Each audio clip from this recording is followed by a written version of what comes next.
So we have a solid sphere with a spherical cavity, and we want to find a moment of inertia about this axis passing through the center of the full sphere and shown in red color.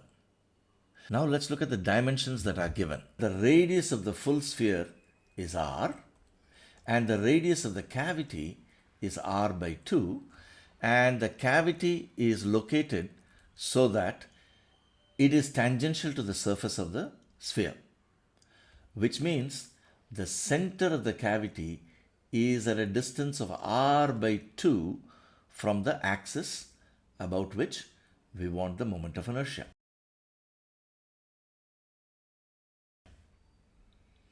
So the plan is this. We start with the full sphere without the cavity. We can easily find the moment of inertia of that about the red axis, which is 2 by 5 mr squared, where m is the mass of the full sphere. From that, we are going to subtract the moment of inertia of the small sphere. To subtract from it the moment of inertia of the small sphere, first we use the formula 2 by 5 mr squared to find its moment of inertia about its own axis of symmetry, shown here in yellow color. And then we use the parallel axis theorem to find the moment of inertia about the red line, and then subtract that from the moment of inertia of the full sphere. So let's start with what is given. What is also given is that the mass of the sphere with the cavity is m. So let's first take care of that. So the full sphere has a volume 4 pi by 3 r cube times density rho is its mass, minus the mass of the small sphere, which is 4 pi by 3. Its radius is r by 2 the whole cube, I have to put, times density. This is the mass m. So this gives us 7 by 6 pi r cube rho is equal to the mass m. Now let's come back for the moment of inertia calculation. The moment of inertia of the full sphere without the cavity about the red axis, that is its axis of symmetry, is 2 by 5. Its mass 4 pi by 3 r cube rho times 2 by 5 m r squared, minus moment of inertia of the small sphere about the red axis. We're going to use the parallel axis theorem. So first, about its own axis of symmetry shown in yellow, it is 2 by 5.